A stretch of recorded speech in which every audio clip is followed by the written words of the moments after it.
is Indie Propaganda. I'm Valerie Green. And I'm Joy Mills.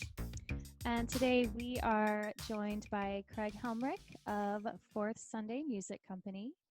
And Craig, welcome. Thank you so much for being on the show. We've got some really fun stuff to talk to you about today. Thanks for having me. How are you holding up in your basement?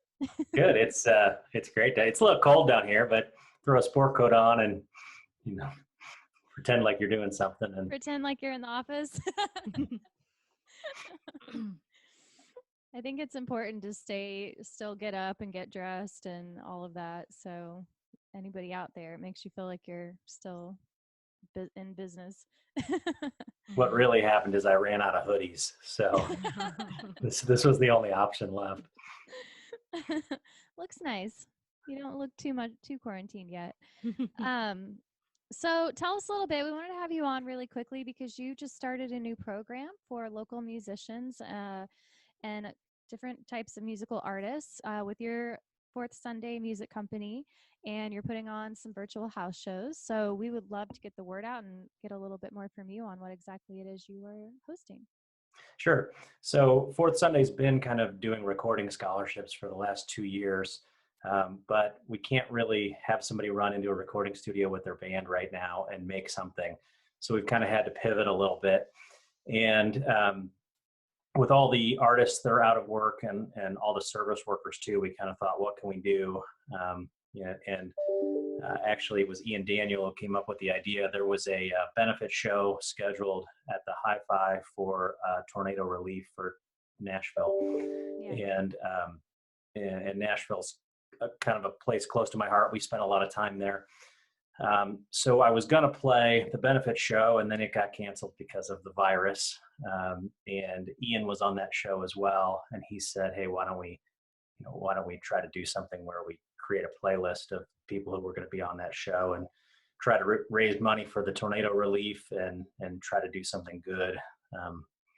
And so he did a lot of the legwork on the first one, got all the artists together. And we kind of set up a YouTube channel real quickly for Fourth Sunday. And I think we had 17 artists on the first show and 10 on the second show. And they've been pretty well received. We have about 2,500 unique views on the two virtual shows we've done so far. We're planning a third one for this weekend. That's awesome. And what date is that you've got that next one coming? We're going to do it Saturday night.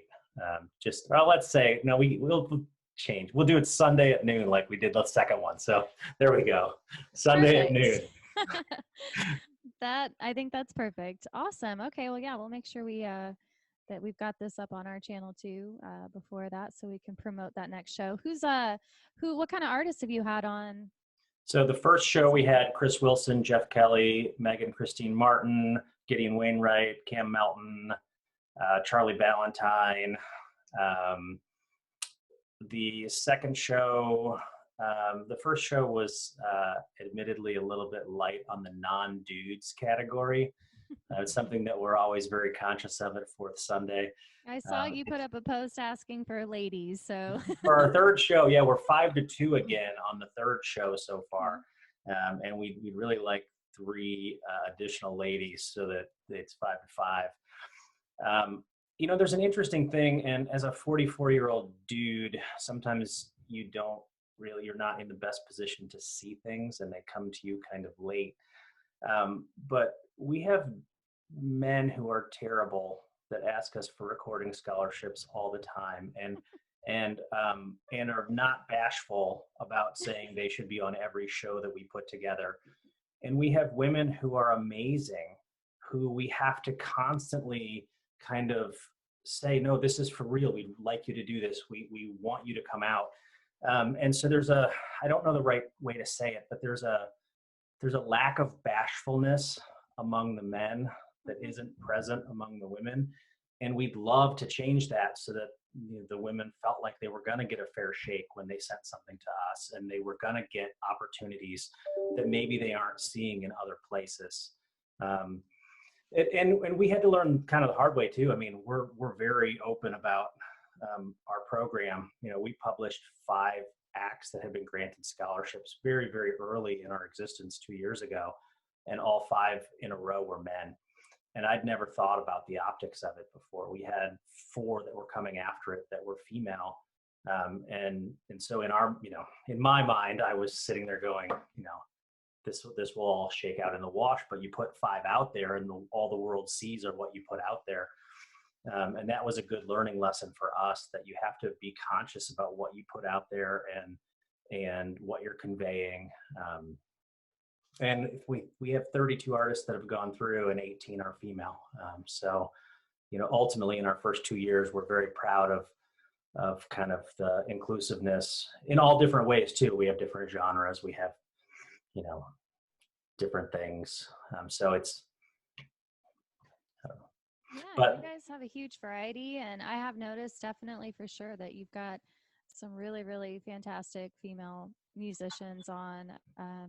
Jen Roberts being one of them, that is pretty involved with you guys. Jen's on our board these days. So Is she really? That's she is, awesome.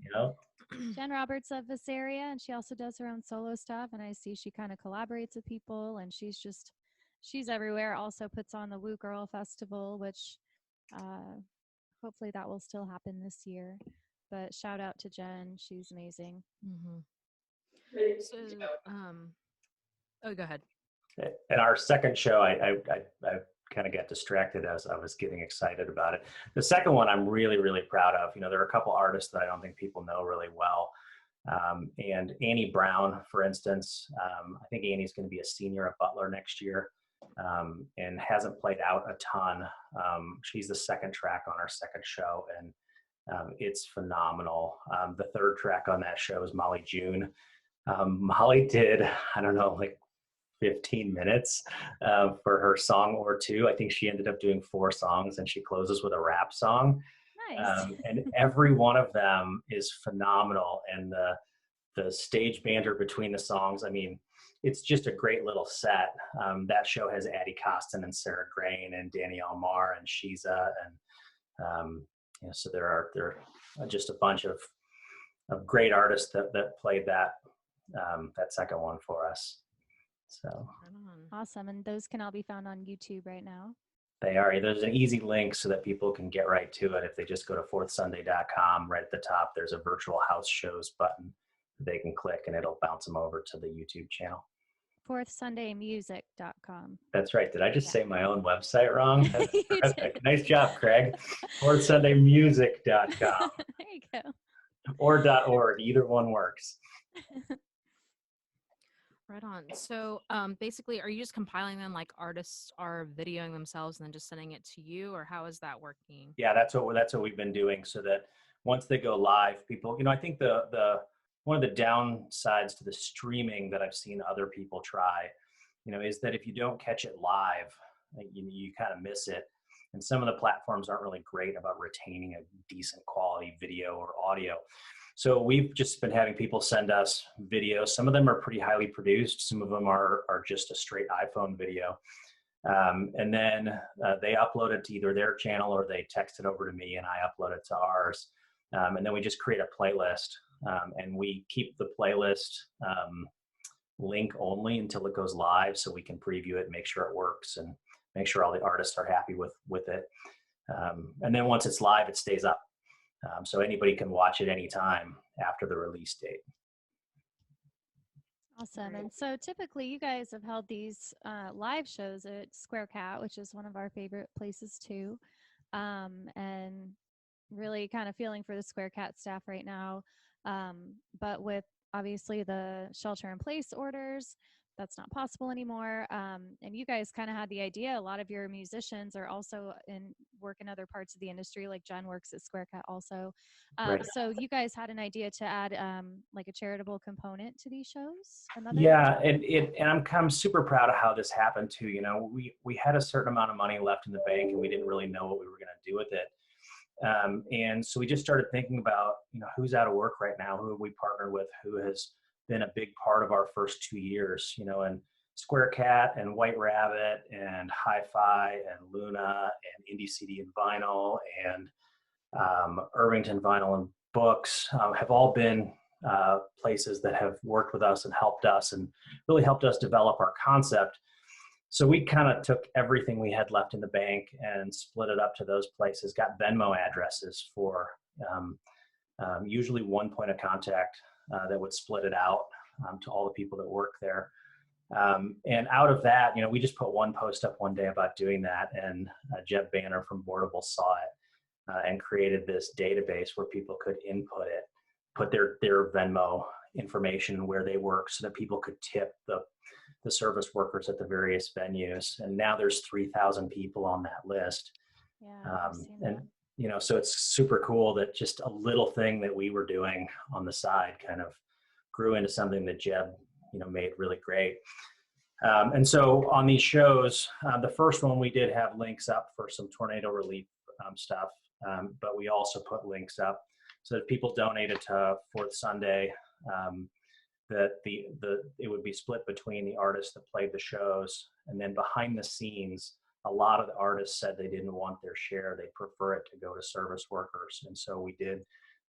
We executed that and just sent $300 from the first show out to service workers in the city, and we should get a report today on how the second show did.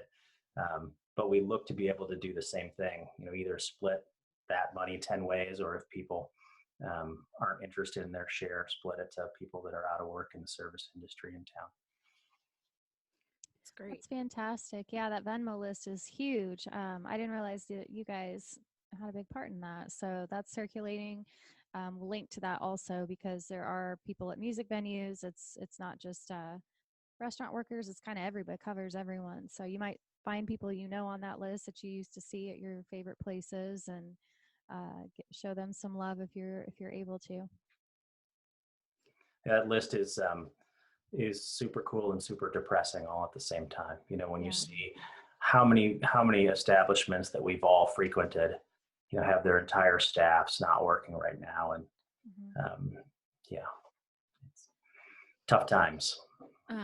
So a question that I've had for you, Craig, for a while is, so you're super involved in the local music community, obviously.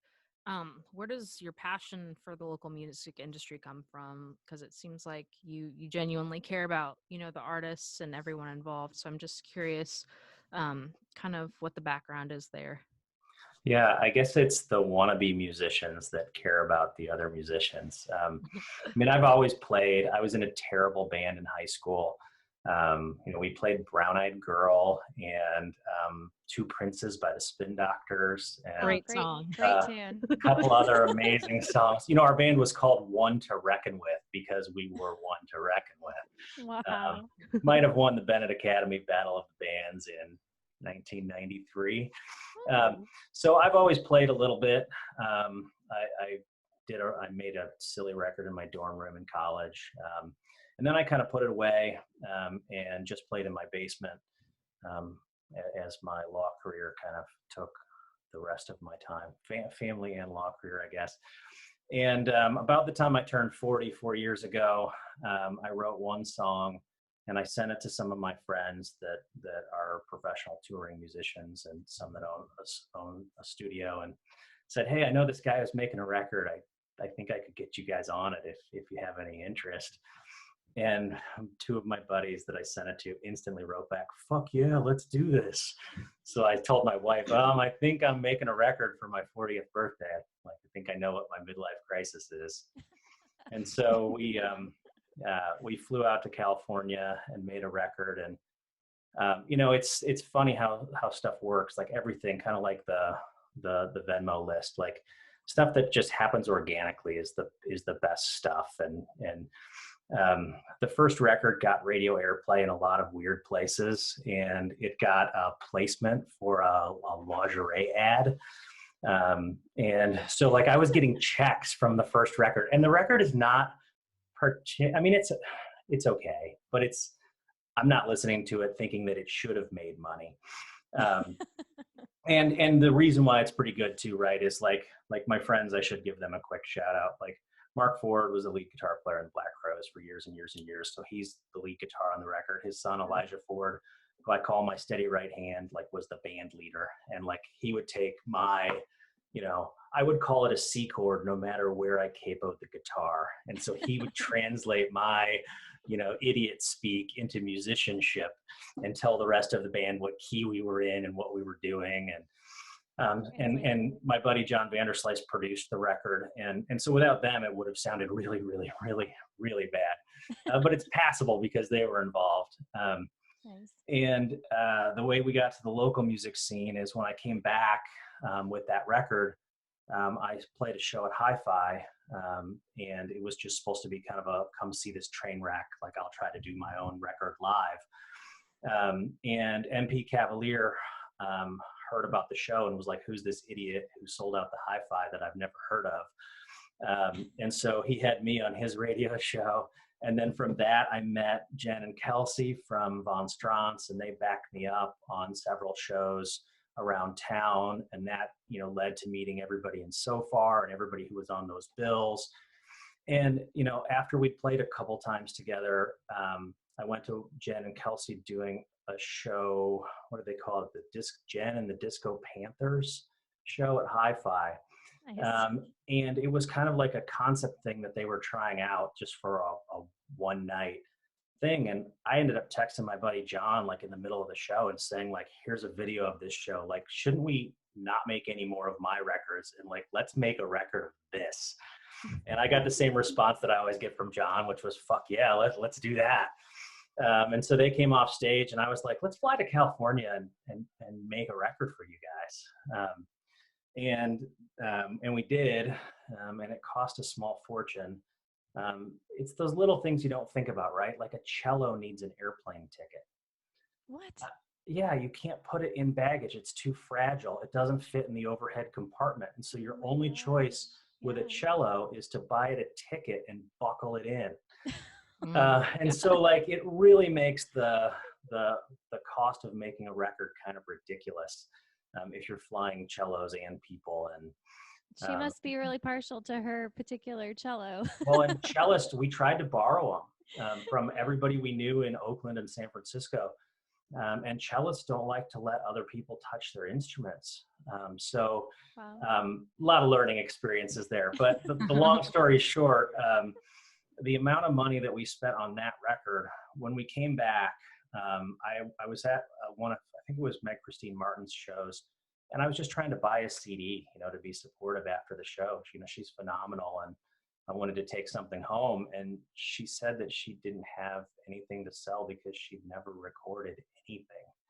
And I was sitting there going, how much could it possibly cost? What's the coolest room in town that's the closest to my buddy's studio, Tiny Telephone in California? And Postal is very similar to Tiny Telephone in that they have analog capabilities, and it's kind of got an earthy feel to the room. The basketball floor in there and the windows and the brick, and that it's an old post office, it just kind of helps the vibe.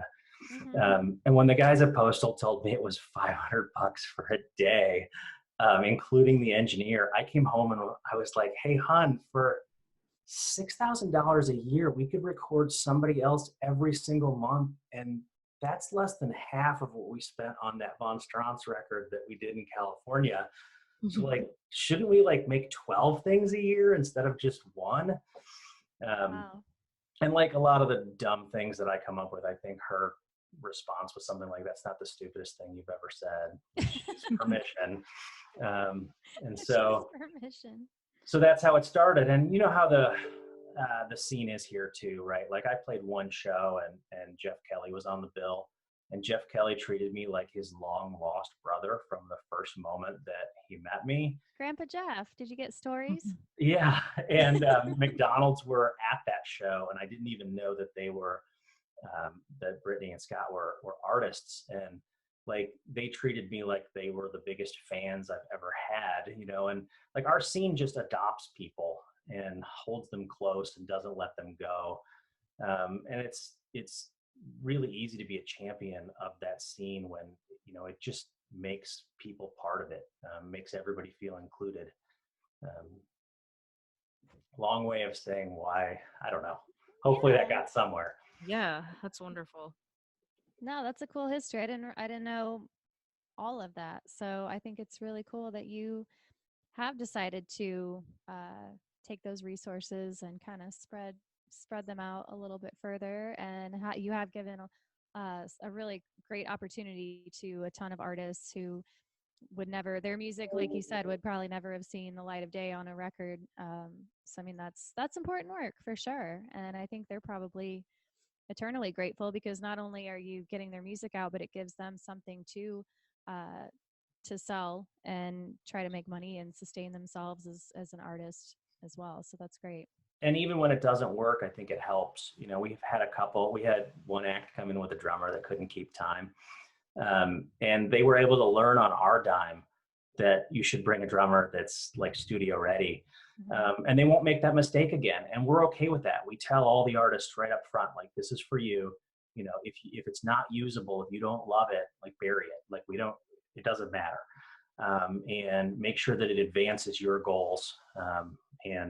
And sometimes, you know, just like a learning, especially for we take some risks every couple months and do somebody who's super green, and that's never been in a studio before. And so those, you know, don't always pan out, but when they're paying for it next time, they'll be more prepared for the experience.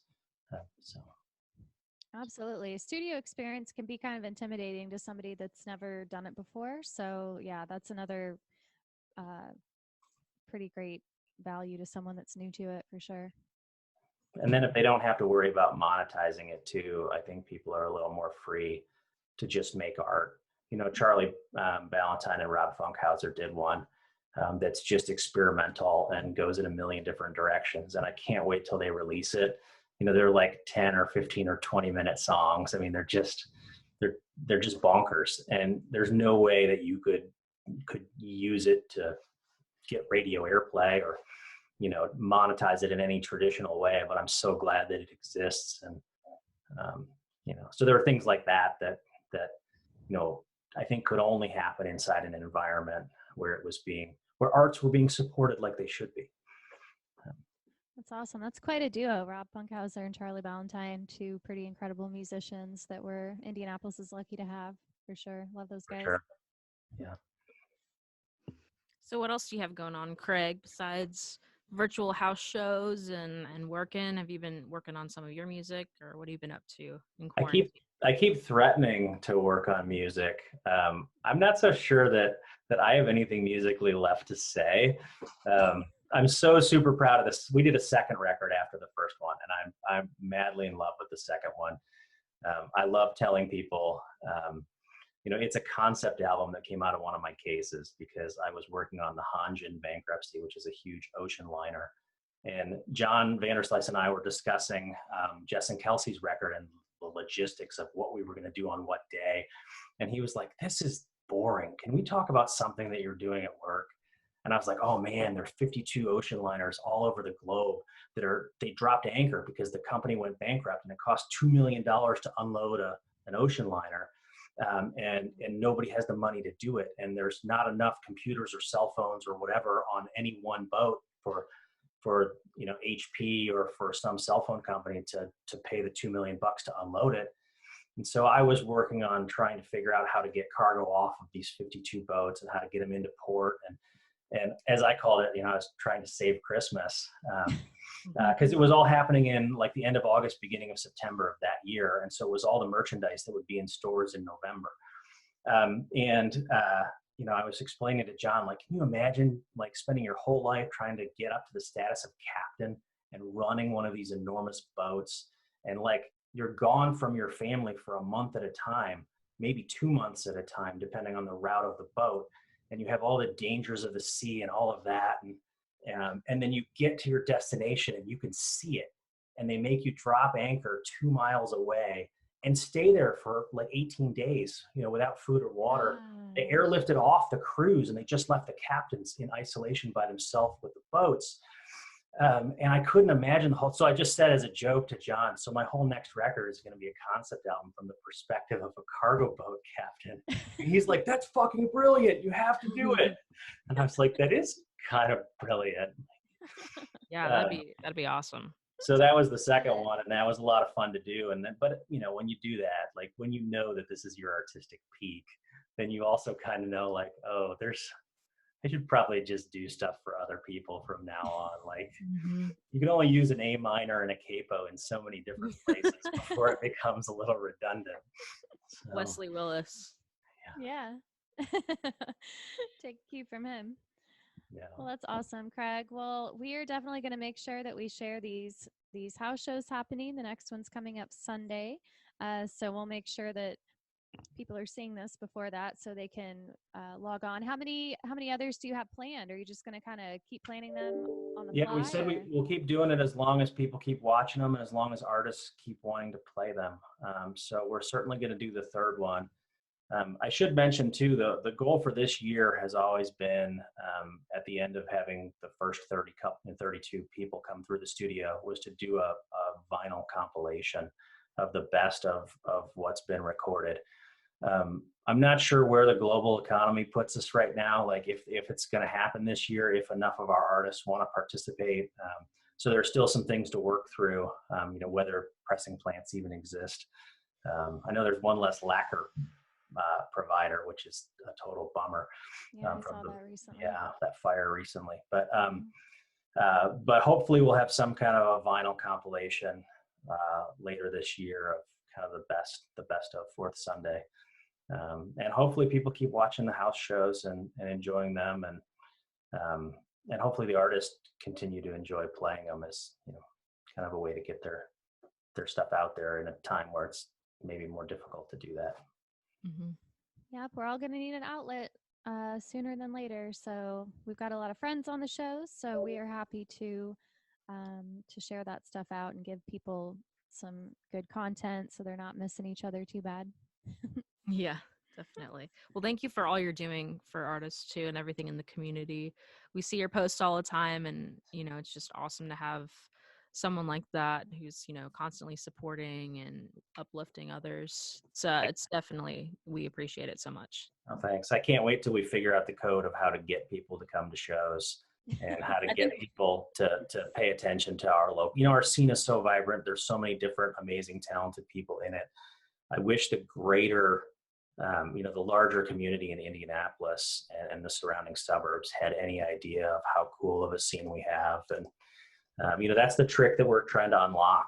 Do we have to start exporting our artists to Fishers and Carmel and, other places, and look for new venues to expose people to new people?